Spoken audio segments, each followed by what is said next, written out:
Hello friends. Samsung M23 और E23 दोनों phone में, सैमसंग के दोनों ही मॉडल में जो मदरबोर्ड है वो सेम ही है और सेम ही आईसी लगी हुई है। तो फ्रेंड्स, इन दोनों फ़ोन्स में प्रॉब्लम भी एक जैसी आती है। सबसे ज़्यादा जो इसमें प्रॉब्लम आती है वो आती है कि फ़ोन का अचानक से रीस्टार्ट होने लगना।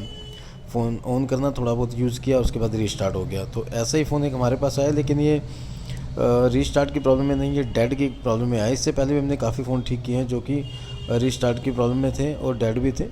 तो इस फ़ोन पर इस बार हमने वीडियो एक बनाई है। तो फ्रेंड्स, इसकी हमें सीपीयू को ही उतार कर रिवॉल्व करना है, और सीपीयू को उतारने के लिए जो सील्ड है उसको हमने काट के निकाला है, ना कि उसको उखाड़ा है। कई फ़ोन में क्या होता है कि देखना पड़ता है कि सील को जो है उखाड़ा जाए, काटा जाए या फिर मशीन से उतारा जाए। तो आजकल तो ज़्यादातर फ़ोन में सील जो है वो काट कर ही निकालनी पड़ती है, क्योंकि अगल बगल में जो आईसियाँ लगी होती हैं वो सील्ड होती है। ख़ास तौर पर सीपीयू के साथ मेमोरी आईसी वो सील्ड होती है। अगर हम जाली को हीट करके मशीन से उतारेंगे तो सीपीयू के साथ साथ हमें इसकी मेमोरी आईसी को भी उतार कर रिवॉल्व करके लगाना पड़ जाएगा, क्योंकि जब आईसी को उतारने के लिए टेम्परेचर सीपीयू पे डालेंगे तो वो टेम्परेचर जो है, हीट जो है वो बिल्कुल ही बगल में एमसी है उस पर भी पड़ेगा, तो उसके नीचे की जो बोल्स हैं वो भी मेल्ट होकर आपस में शॉर्ट हो जाती हैं। तो ये कारण है कि ज़्यादातर आजकल के सभी फ़ोन में ज़्यादातर जो जाली है वो या तो काट के ही हटाई जाती है। तो इस फ़ोन में हमने जाली को पहले तो कटर के से ड्रिल करके उसको काट दिया था, तो कि इसको उतारने में आसानी हो।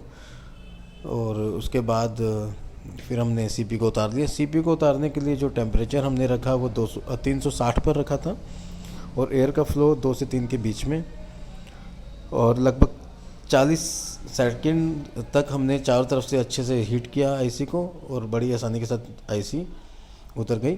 तो फ्रेंड्स, किसी भी फ़ोन में अगर हम सीपीयू को उतारते हैं या किसी भी ऐसी आईसी को उतारते हैं जो सील्ड है, तो आपको बोर्ड होल्डर का यूज़ ज़रूर करना है, क्योंकि बोर्ड होल्डर का जो मेन पर्पस है वो ये है कि अब सील्ड आईसी को हमें एक तरह से हीट करके उतारना नहीं, उखाड़ना टाइप होता है।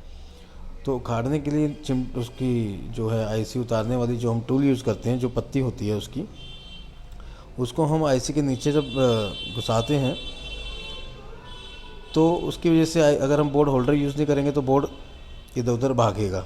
तो इसलिए जो हम बोर्ड होल्डर यूज़ करते हैं किसी भी सील्ड आईसी को उतारने के लिए, और बोर्ड होल्डर भी अच्छी क्वालिटी का हैवी होना चाहिए, मतलब उसमें अच्छा खासा वज़न होना चाहिए, तभी वो आपका ठीक से काम करेगा। तो फ्रेंड्स, आईसी के ऊपर लगी हुई जो पेस्ट और पुरानी बोल्स, इनको साफ़ करने के लिए हमने मशीन का टेम्परेचर रखा था 260 पर, जिससे कि आसानी से उसके ऊपर की जो सिलिकॉन ग्लू है वो हट गई और बोर्ड भी स्क्रैच नहीं हुआ।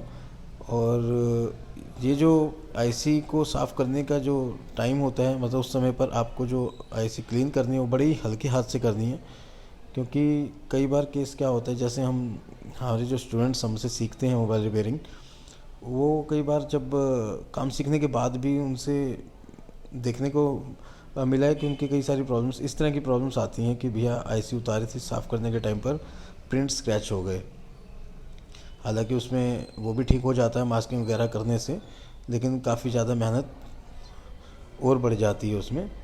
तो उस चीज़ में जो है काफ़ी सावधानी रखनी होती है आईसी को साफ़ करने में। एक दो बार अगर आप करके सीख गए तो फिर दोबारा इस तरह की दिक्कत नहीं आती। तो फ्रेंड, आईसी को हमने रिवॉल्व कर दिया, कुछ बॉल बच गई हैं, तो उसके लिए हमने दोबारा से आईसी को पीपीटी पेस्ट से कवर किया, और आईसी को रिवॉल्व करते समय एयर का फ्लो बिल्कुल डाउन पे रखा है, और हीट मतलब जो मशीन का टेम्परेचर है वो हमने 250-60 पर रखा है, और इस टेम्परेचर एयर से आसानी से आईसी बन जाती है। तो फ्रेंड, जिस समय हम जाली काट रहे थे उस समय टूल जो है वो हल्का सा हाथ से फिसल गया था, इसकी वजह से एक सप्लाई कट गई। 2 सप्लाई कटी हैं, तो एक तो ज़रूरी नहीं है, जो दूसरी ज़रूरी है उसको हम ठीक कर रहे हैं, जोड़ रहे हैं। जो टूल हम यूज़ कर रहे थे इसको काटने के लिए बहुत ही हैवी टूल है, और उसके जो एम्पेयर हैं, और सॉरी, इसके आरपीएम जो हैं वो बहुत ही ज़्यादा है, मतलब शायद 1800 आरपीएम है, या मैं एक बार चेक करता हूँ कितने आरपीएम है उसमें। और वो काफ़ी फास्ट घूमता है, तो अभी तो नहीं पता लग पा रहा। तो फ्रेंड्स, उसके जो आरपीएम है काफ़ी फास्ट हैं और काफ़ी ज़्यादा आरपीएम है, जिसकी वजह से एकदम से वो हाथ से फिसली और एक प्रिंट डैमेज हो गया। लेकिन कोई ज़्यादा मुश्किल वाली बात नहीं थी, उसको हमने दोबारा से रिपेयर कर दिया। आईसी को रिबॉल हो गई है। लगाने के लिए टेम्परेचर वही 360 पर रखा हमने और एयर का फ्लो 2 से 3 के बीच में 40 से 50 सेकंड तक लगातार गर्म करने के बाद आईसी को हमने हल्का सा हिलाया है, ऊपर से दबाया है, ताकि कंफर्म हो जाए कि आईसी की सभी बोल्ट्स अपने अपने पैड्स पर मदरबोर्ड की प्रिंट पर अच्छे से चिपक जाएं, लग जाएं। तो फ्रेंड्स फ़ोन डेड कंडीशन में आया था और फ़ोन हमारा ऑन हो गया है। फ्रेंड्स वीडियो अगर आपको पसंद आई तो वीडियो को लाइक कीजिए, अगर आप चैनल पर नए हैं तो चैनल को सब्सक्राइब कीजिए। थैंक यू दोस्तों।